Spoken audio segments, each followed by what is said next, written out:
Hi friends, welcome back to my channel. तो आज मैं आपके लिए spicy tasty delicious chicken keema की रेसिपी लेकर आई हूँ। बहुत ही टेस्टी बन के रेडी हुआ है और बिल्कुल यूनिक तरीके से बना के रेडी किया है। आपको ज़रूर पसंद आएगा, आप एक बार ज़रूर ट्राई कीजिएगा।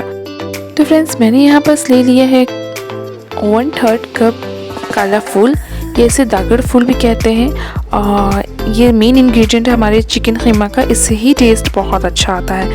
तो इसकी क्वांटिटी 1/3 कप है। और यहाँ पर और सूखे खड़े मसाले भी ले लिए हैं जो मैंने डिस्क्रिप्शन बॉक्स में दे दिया है और तो और फ्रिज में भी सामने डिस्प्ले कर दिया है, जैसे आप देख सकते हैं। अब ज़्यादा टाइम वेस्ट नहीं करते हैं, रेसिपी पर ध्यान देते हैं। उसके बाद मैंने यहाँ पर सबको ग्राइंड कर लिया ग्राइंडर जार में और ये इस तरह से हमारी क्वांटिटी। उसके बाद मैंने यहाँ पर 250 ग्राम बोनलेस चिकन ले लिया था, जिसे मैंने ग्राइंडर जार में ग्राइंड कर लिया है। उसके बाद हम नेक्स्ट स्टेप पे चलते हैं। तो पैन में मैंने यहाँ पर 1/2 कप ऑयल ऐड कर लिया है। ऑयल में कंजूसी मत कीजिएगा, थोड़ा सा ये नॉनवेज वगैरह ऑयली और स्पाइसी रहता है तो ज़्यादा टेस्टी लगता है। तो मैंने यहाँ पर 1/2 कप मस्टर्ड ऑयल ऐड कर लिया है। ऑयल अच्छे से गर्म हो जाए, हम इसमें सारे खड़े गरम मसाले डाल दिए हैं। इसकी डिटेल मैंने डिस्क्रिप्शन बॉक्स में और सामने डिस्प्ले पे भी दे दिया है, तो यहाँ से आप देख सकते हैं। उसके बाद इसे स्टिर करने के बाद हल्का सा जब फ्लेवर ऑयल में आ जाए तो हम इसमें 2 लार्ज साइज़ के प्याज होते हैं ना, उसे हैंडी चॉपर में चॉप्ड करके इसमें ऐड कर लिया है। तो बस इसे अब में फ्राई करना है। इसे जब तक फ्राई करना है जब तक ये लाइट गोल्डन कलर करना हो जाए। तो फ्रेंड्स, इसे ध्यान रखिएगा, लाइट गोल्डन कलर करना बहुत ज़रूरी है क्योंकि इसी से ही टेस्ट और फ्लेवर हमारे चिकन में आएगा। जब हमारा प्याज लाइट गोल्डन कलर का ऑलमोस्ट होने ही वाला, तो मैंने यहाँ पर 2 टेबल स्पून लहसुन अदरक का पेस्ट भी ऐड कर लिया है। उसके बाद मैंने फिर इसे पकाया है 1 से 2 मिनट, ये अच्छे से प्याज के साथ पक जाए। तो सारे मसाले हमारे लाइट गोल्डन कलर यहाँ पर हो गए हैं। उसके बाद मैंने यहाँ पर चिकन के कीमा ऐड कर लिया है। तो इसे भी हमें इसके साथ 5 मिनट तक फ्राई करना है। तो फ्रेंड्स, गोल्डन प्याज के साथ इसे ज़रूर फ्राई कीजिएगा इस तरह से, तभी इसका टेस्ट अच्छा आएगा। तो 5 मिनट मैंने इसे फ्राई कर लिया है। उसके बाद मैंने इसमें सारे सूखे मसाले ऐड कर लिए हैं। थोड़ी सी हल्दी पाउडर, 2 टेबल स्पून लाल मिर्च पाउडर और कलर के लिए 1 tablespoon Kashmiri red chilli powder और यहाँ पर सॉल्ट अपने टेस्ट के अकॉर्डिंग ऐड करें। मैंने 1 टेबल स्पून सॉल्ट ऐड कर लिया है।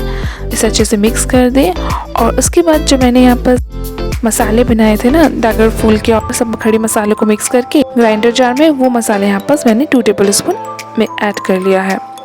तो इसे डाल करके इसे अच्छे से मिक्स कर लें। जैसे ही ऑयल सरफेस आउट थोड़ा होने लगे तो उसके बाद मैंने यहाँ बड़े टमाटर को बारीक चॉप्ड करके ऐड कर लिया है।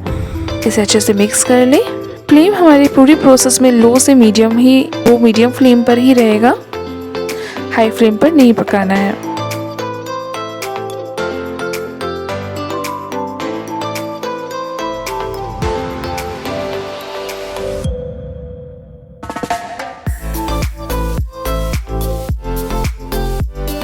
कवर कर दे 10 मिनट के लिए। और हाँ, बीच में 10 मिनट के बीच में आप एक बार ज़रूर खोल के इसे स्टिर कर लीजिएगा और इसे अगेन कवर कर दीजिएगा। तो फ्रेंड्स, आपने नोटिस किया होगा कि मैंने यहाँ पर बहुत ज़्यादा धनिया पाउडर, ज़ीरा पाउडर और काली मिर्च पाउडर ये सब नहीं ऐड किया है क्योंकि इन्हीं मसालों से इनका बहुत अच्छा टेस्ट आ जाता है। और एक्स्ट्रा मसाला क्यों ऐड करना। तो बस फाइनली मैंने यहाँ पर थोड़ा सा धनिया पत्ती गार्निश कर दिया है और हरी मिर्च को स्लिट करके इस तरह से ऐड कर लिया है। 1 टीस्पून गरम मसाला पाउडर ऐड कर लिया है। और यहाँ पर थोड़ा सा हमारा चिकन कीमा ड्राई हो गया था, तो मैंने 4 से 5 टेबल स्पून पानी ऐड कर लिया है। इन्हें डाल के अच्छे से मिक्स कर दें और यहाँ पर 2 मिनट के लिए लो फ्लेम पर कवर कर देंगे इस तरह से। तो बस हमारा ये रेडी है। अब हम इसे सर्व कर लेंगे गरम गरम रुमाली रोटी के साथ और कुछ अनियन के स्लाइस के साथ। इस तरह से सर्व कीजिएगा। बहुत ही यम्मी, बहुत ही टेस्टी कॉम्बो जाता है इसके साथ। आई होप आपको मेरी ये वीडियो पसंद आई होगी। तो लाइक, सब्सक्राइब और शेयर ज़रूर कीजिएगा। तो तब तक अपना ध्यान रखिएगा। हम मिलते हैं नेक्स्ट न्यू रेसिपी के साथ। Thank you for watching my video. Please drop a like, comment and don't forget to subscribe.